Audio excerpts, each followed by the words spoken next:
नमस्कार, स्वागतम। आज के अंक में महर्षि चरक द्वारा दिए गए ज्ञान की चर्चा करेंगे। उसके एक श्लोक पर ध्यान देंगे जो कि उनके एक प्रसिद्ध ग्रंथ है चरक संहिता। चरक संहिता में उन्होंने जो बताया है उसका विषय बहुत गंभीर है, बहुत गहन है। आप कहेंगे तो चरक संहिता पर पूरा विस्तार से वीडियोज़ कई श्रृंखलाओं में बनाएंगे, क्योंकि ये एक ऐसा विषय है जो एक वीडियो में नहीं समेटा जा सकता। हजारों श्लोक हैं और उनके जो भावार्थ निकल कर के आए हैं वो अपने जीवन में अपनाने से हम न सिर्फ स्वस्थ रहेंगे बल्कि हम एक आनंदित जीवन भी जी पाएंगे, क्योंकि जो व्यक्ति स्वस्थ है वही वास्तव में इस जीवन का आनंद ले सकता है। अन्यथा इस युग में तो ऐसा घर ढूंढना भी मुश्किल है जिसका एक न एक सदस्य किसी न किसी रोग से पीड़ित न हो। तो ये हो इसीलिए रहा है कि हमने ऋषियों द्वारा दिए गए ज्ञान को भुला दिया। उन्होंने बड़ी तपस्या से, बड़े परिश्रम से जो ज्ञान अर्जित किया था, जो शोध किया था, जो खोजें की थीं, उन पर तो हमने ध्यान दिया नहीं और आधुनिक शिक्षा में इतने पगला गए कि ऋषियों द्वारा दिए गए ज्ञान को पूरी तरह भुला दिया। और जो ग्रंथ उन्होंने लिखे थे हमारे लिए, हमारी ही उन्नति के लिए, हमारे ही सफलता के लिए, वो सब हमने भुला दिए। और उसका परिणाम ये है कि आज हम एक एक श्लोक जब आपके समक्ष रखते हैं तो हमें ये बड़ा दुख होता है जानकर के कि इन श्लोकों के बारे में न तो कोई जानता है, न कोई चर्चा करता है और न किसी प्रसंग में उसका उल्लेख आता है। कोट्स भी करते हैं तो वो उधर वेस्टर्नाइज्ड आइडियाज़ को कोट करते हैं। फिल्मों से लेकर के जो चर्चाएं होती हैं उसमें कोट्स करते हैं तो इंग्लिश के कोट्स, जैसे ये कोट्स ही हमें क्या प्रदान कर रहे हैं। जबकि जो ऋषियों ने हमें संस्कृत के कोट्स दिए हर विषय पर, उनकी उपेक्षा कर बैठे, उनको भुला बैठे। परिणाम ये हुआ कि विभिन्न शारीरिक मानसिक व्याधियों से पीड़ित होकर के अलग अलग चिकित्सकों से रेफर होकर के अलग अलग अस्पतालों के चक्कर काट रहे हैं। यही ऋषियों की वाणी सुनी होती, उनके कोट्स सुने पढ़े होते, अपने जीवन में अपनाए होते तो कुछ और ही आज का भारत होता, एक स्वस्थ भारत होता। विषय बहुत लंबा है, चर्चा बहुत की जा सकती है। आज का विषय केंद्रित है एकमात्र श्लोक पर जो कि हमने लिया है महर्षि चरक के एक बहुत प्रसिद्ध ग्रंथ चरक संहिता से। यहाँ जो कहा गया उसको ढंग से विचारिए, अपने जीवन में अपनाइए तो जीवन भर स्वस्थ रहेंगे और रोगों से दूर रहेंगे। कहा गया है, आपकी स्क्रीन पर प्रदर्शित हो रहा है, कहा गया तच्च नित्यं प्रयुञ्जीत स्वास्थ्येनानुवर्तते अजातानां विकाराणाम् अनुत्पत्तिकरं च यत्। चरक संहिता के सूत्र स्थान से ये श्लोक लिया गया है। ठीक प्रकार से देख लीजिए, आप इसको सर्च भी कर सकते हैं। पूरा ग्रंथ पढ़िए और उसको अपने जीवन में ढालने का प्रयास करिए। जीवन भर रोगी नहीं होंगे, स्वस्थ रहेंगे। रोग होंगे तो उनको दूर करने के उपाय भी आपको इसी ग्रंथ में मिलेंगे। ऐसा है ये चमत्कारी ग्रंथ चरक संहिता। इस श्लोक में क्या कहा गया है, आज के वीडियो का विषय ये है। कहा गया, ऐसे ही आहार द्रव्यों का रोजाना सेवन करना चाहिए जिनसे स्वास्थ्य का अनुवर्तन यानी मेंटेनेंस होता रहे, स्वास्थ्य अच्छा बना रहे और जो रोग उत्पन्न नहीं हुए हैं वो उत्पन्न ही ना हो। बहुत गहरा, बहुत गंभीर श्लोक है और जो लोग इसको समझ लेंगे और जो लोग इसको अपने जीवन में अप्लाई करेंगे उनको पूरे जीवन स्वास्थ्य का वरदान मिला रहेगा। और यदि किसी भी प्रकार के रोग हो रहे हैं तो वो उनके नष्ट होंगे, यदि वो इस बात को ठीक ठीक अप्लाई करने का प्रयास करेंगे अपनी लाइफ में। आप कहेंगे तो हम चरक संहिता पर और आयुर्वेद के बहुत सारे ग्रंथ हैं उन पर भी विस्तृत वीडियो बना देंगे। उनमें क्या क्या कहा गया, किस किस प्रकार का आहार हमें लेना है, किस किस प्रकार का आहार व्यवहार, किस किस प्रकार का आचार विचार हमें रखना है जिससे हमें रोग हो ही ना हो तो दूर हों, वो सारी बातें आपके साथ डिस्कस करेंगे। दुख की बात यह है कि इस आधुनिक संसार में वो बातें कम डिस्कस की जाती हैं जो अधिक महत्वपूर्ण हैं और वो बातें अधिक डिस्कस की जाती हैं जो कम महत्वपूर्ण हैं। यानी हम पॉलिटिक्स पर, यानी हम मनोरंजन पर, यानी हम सेलिब्रिटीज़ पर, यानी हम फैशन पर हर प्रकार की चर्चा कर लेते हैं, लेकिन अपने स्वास्थ्य, शरीर, मन और प्राण के विषय में कोई चर्चा करना पसंद नहीं करते। ये वीडियो भी या इस चैनल के अन्य वीडियो भी सारे के सारे इसी बात पर आधारित रहेंगे।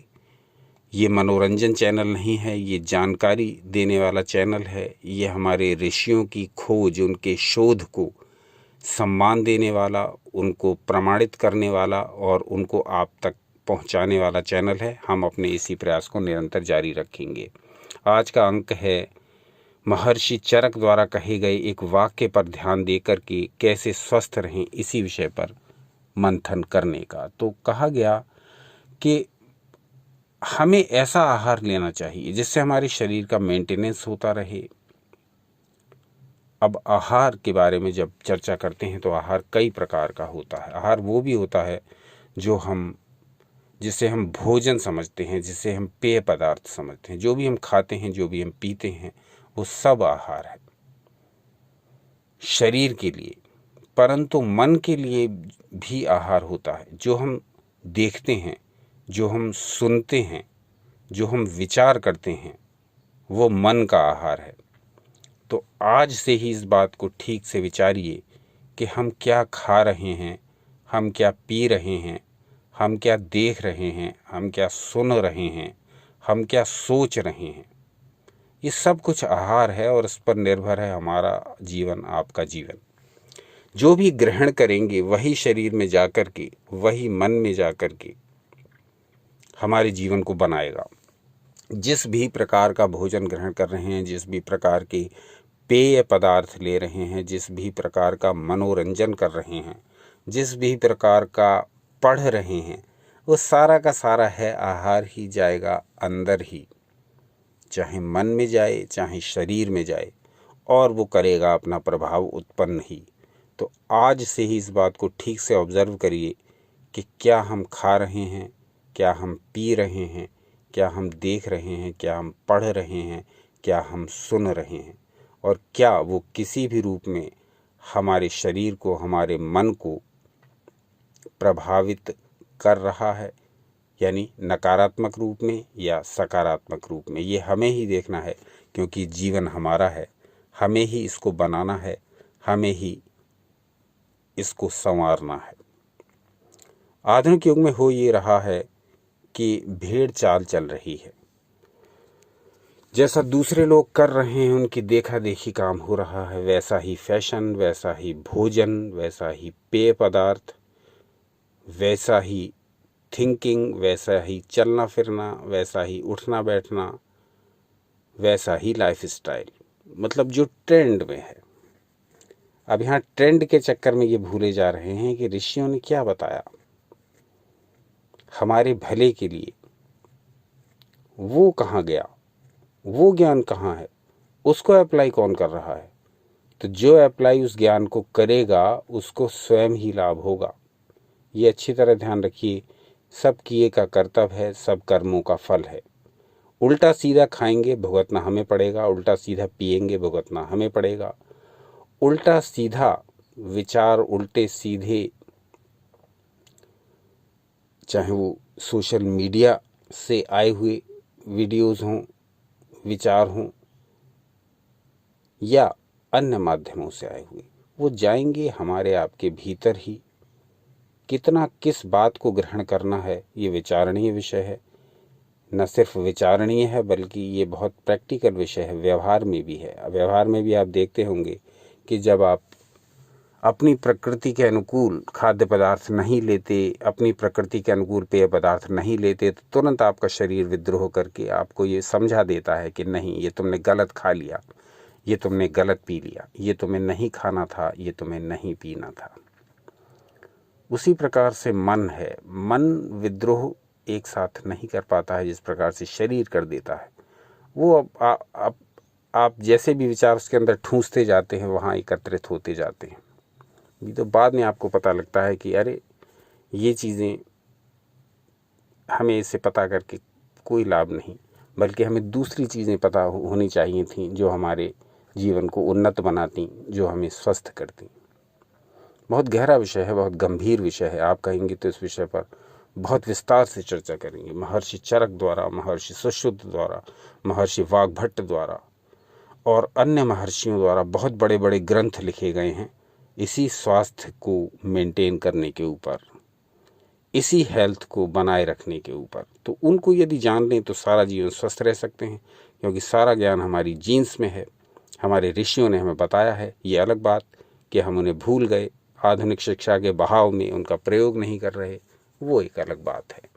लेकिन धीरे धीरे ही सही हम ये समझ रहे हैं कि यदि हमें एक स्वस्थ, सफल, एक सुखी, एक आनंदप्रद, एक सार्थक, चारों पुरुषार्थों को प्राप्त कराने वाला जीवन जीना है तो जाना पड़ेगा सनातन की शरण में ही। सनातन शास्त्रों से ही सीखनी होगी जीवन जीने की विधि।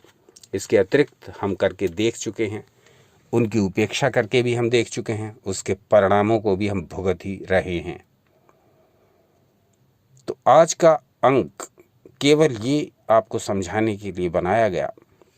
आज के अंक का उद्देश्य किसी भी प्रकार से आपको एंगेज करना नहीं, किसी भी प्रकार से आपको कोई नई बात बताना नहीं, केवल ये बताना है कि हम जो भी खाद्य पदार्थ खाएं, हम जो भी पेय पदार्थ पिएं, हम जो भी विचार ग्रहण करें, वो ये सोच करके कर लें कि ये अंततः हमारे भीतर जाकर ही परिणाम उत्पन्न करने वाला है और वो फल हमें ही भोगने होंगे।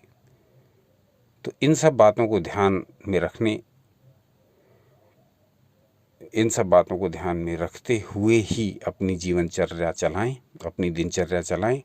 क्या खाना है, क्या पीना है, और ये बिल्कुल बहाना मत बनाएं कि आधुनिक युग है, बच्चे ये डिमांड कर रहे हैं, उनको हम ये दे रहे हैं। नहीं, आपको ये देखना है कि क्या हमारे बच्चों के लिए खाना उचित है, क्या पीना उचित है, क्या उनको शिक्षा देनी उचित है। ये सारी बातें जब विचार करेंगे तो बहुत सारी नई बातें निकल कर के सामने आएंगी और फिर आप स्वयं अपने विवेक से, आप स्वयं अपने अपने क्षेत्रों के, अपने अपने स्किल्स की जानकार हैं, अपने अपने क्षेत्रों में लगे हुए हैं और आपको भी बहुत सी ऐसी बातों का पता है जो हमको नहीं पता। तो अपने विवेक से निर्णय लीजिए और सोचिए कि क्या गलत है, क्या सही है, क्योंकि अंततः आपका किया हुआ कर्म आपको ही भुगतना है। आपका खाए हुए आहार से आपका ही शरीर बनना है, आपके पिए हुए पदार्थ से आपका ही शरीर बनना है, आपके एकत्रित किए हुए विचारों से आपका ही जीवन संवरना है। कि आपको ही निर्णय करना है कि मैं अपने स्वास्थ्य का अनुवर्तन यानी मेंटेनेंस कैसे करूं, क्या खाऊं, क्या पीऊं, क्या विचार रखूं, क्या कर्म करूं। ये सारी चीज़ें आपको स्वयं ही अप्लाई करनी है सोच समझ के। तो आज का वीडियो किसी प्लानिंग के तहत नहीं बनाया गया, किसी स्क्रिप्ट को लिख करके नहीं बनाया गया, किसी तैयारी के साथ नहीं बनाया गया।